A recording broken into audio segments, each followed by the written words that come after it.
Warahmatullahi wabarakatuh. Selamat pagi anak-anak, bagaimana kabar kalian hari ini?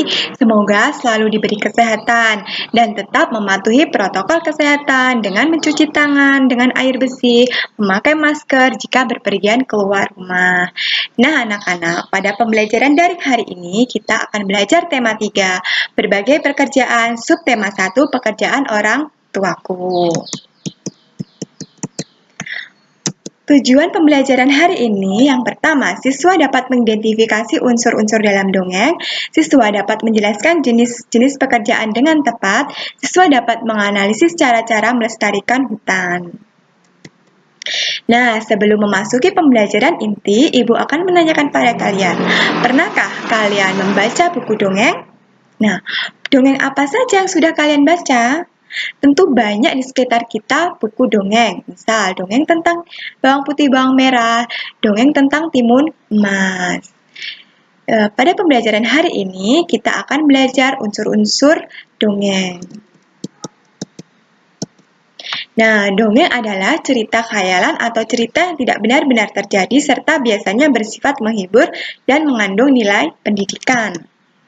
Unsur-unsur dalam dongeng ada judul, tokoh, watak tokoh, latar, awal cerita, akhir cerita, amanat.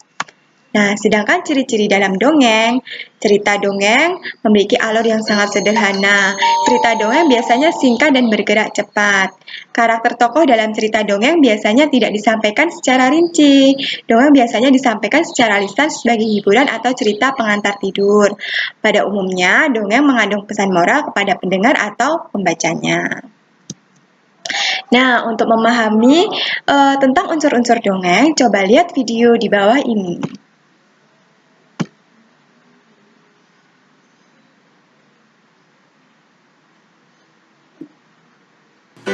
Kisah persahabatan si tupai dan ikan gabus. Pada zaman dahulu kala hiduplah dua sahabat di suatu telaga, yaitu ikan gabus dan tit. Sekarang kau harus suapan, kau mau makan dengan sahabat karibnya. Dari sahabat itu sebuah biji. Tidak lama tiba-tiba pantai. Aku bawakan untukmu tupai dan penuh dengan kedamaian. Hikmah dari kisah ini adalah apabila kita sudah berjanji kepada seseorang haruslah ditepati. Nah, anak-anak, kalian sudah melihat video persahabatan antara tupai dan ikan gabus. Kemudian, coba kalian buat peta konsep tentang unsur-unsur yang memuat pada unsur-unsur dongeng persahabatan antara tupai dan ikan gabus. Apa itu peta konsep? Nah, peta konsep sendiri adalah suatu bagan skematis atau ilustrasi grafis untuk mewakili hubungan yang bermakna antara satu konsep dengan konsep lainnya. Kemudian, hasil dari peta konsep yang sudah kalian kerjakan dapat kalian presentasikan dan jelaskan kepada teman kalian melalui grup WhatsApp. Nah, anak-anak, Ibu bertanya kepada kalian, ingatkah kalian pelajaran yang pada pertemuan yang kemarin tentang berbagai pekerjaan? Nah, kalau ingat, apa itu pekerjaan? Pekerjaan adalah aktivitas yang dilakukan oleh manusia. Pekerjaan ada dua jenis, pekerjaan yang menghasilkan barang dan pekerjaan yang menghasilkan jasa. Nah, pekerjaan yang menghasilkan barang contohnya adalah pembuat batu bata, nelayan, tukang kayu, pembuat meja, tukang jahit, pengrajin wayang, dan petani. Kemudian pekerjaan yang menghasilkan jasa ada sopir, mekanik, tukang servis, salon, guru, dan dokter. Nah, untuk pemahaman kalian tentang berbagai jenis pekerjaan, coba kalian lihat tayangan video berikut ini.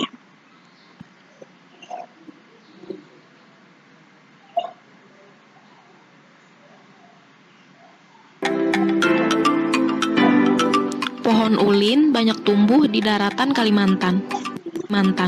Ulin digunakan Ulin tidak hanya Artomoro, milik Bapak Koiri yang berlokasi di Jalan Peretendean. Namun, terdapat pula beberapa melayani berbagai macam. Ini dari apa nih? Natural jalan, selera lah. Selera ya. Selera pembeli itu. Jadi ring tangga, nah ini untuk pegangan ya atau bendera ya. Untuk pagar dan Di target atau nggak bisa di rame terus ya. Nah terus Pak, cukup beresiko ya untuk usaha ini, harapan kedepannya seperti apa? wilayah. Jadi kami tahu bagaimana. Jumpa di video selanjutnya.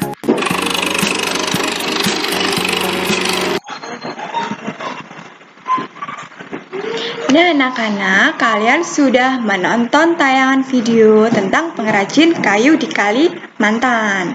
Kira-kira bagaimana pendapat kalian tentang pekerjaan sebagai pengrajin kayu?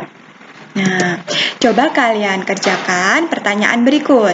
Apa produk yang dihasilkan pada tayangan video tersebut? Yang kedua, apa produk yang dihasilkan termasuk barang atau jasa? Yang ketiga, bagaimana tanggapanmu pekerjaan sebagai pengrajin kayu? Nah, anak-anak, pernahkah kalian berpikir bahwa kayu yang digunakan pengrajin kayu itu didapat dari hutan? Bagaimana kira-kira jika hutan kita dimanfaatkan secara besar-besaran? Apa yang akan terjadi? Nah, coba kalian simak video berikut ini.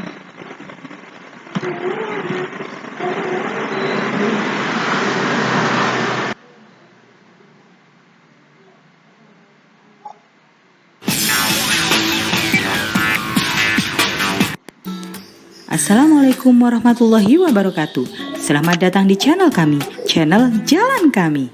Penting saya ingatkan terlebih dahulu, dan jangan lupa untuk menyalakan penebangan hutan binatang dan hutan ini. Dan kita pohon yang sudah tidak menebang liar. Di video pembelajaran selanjutnya.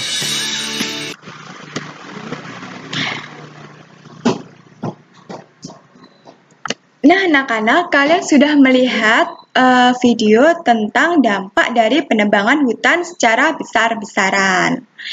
Nah, bagaimana kita? Gambar berikut ini adalah contoh akibat hutan yang kita tebang secara besar-besaran. Terjadinya tanah longsor dan juga banjir besar karena tanah tidak bisa meresap air dengan sempurna. Nah, kita sebagai generasi muda memiliki kewajiban untuk melestarikan hutan. Caranya bagaimana, anak-anak? Nah, dengan melakukan reboisasi, menerapkan sistem tebang pilih, menerapkan sistem tebang tanam, melakukan penebangan secara konservatif, memberikan sanksi bagi penebang, tidak membuang sampah sembarangan, tidak mencoret-coret pohon yang ada di hutan, dan mengurangi penggunaan kertas berlebih. Nah, anak-anak, untuk mengukur pemahaman kalian, coba kerjakan evaluasi berikut. Kalian dapat mengaksesnya pada link berikut ini. Nah, anak-anak, kita berada pada penghujung pembelajaran. Kalian sudah mempelajari tentang unsur-unsur dongeng, tentang berbagai jenis pekerjaan, dan tentang bagaimana cara melestarikan hutan. Nah, Ibu minta kalian membuat resum refleksi tentang pembelajaran daring hari ini. Yang pertama, apa yang kalian dapat pada pembelajaran hari ini, dan yang kedua yaitu apa kesulitan yang kalian terima saat pembelajaran daring hari ini. Baik anak-anak, terima kasih. Selamat belajar dan tetap jaga kesehatan. Wassalamualaikum warahmatullahi wabarakatuh.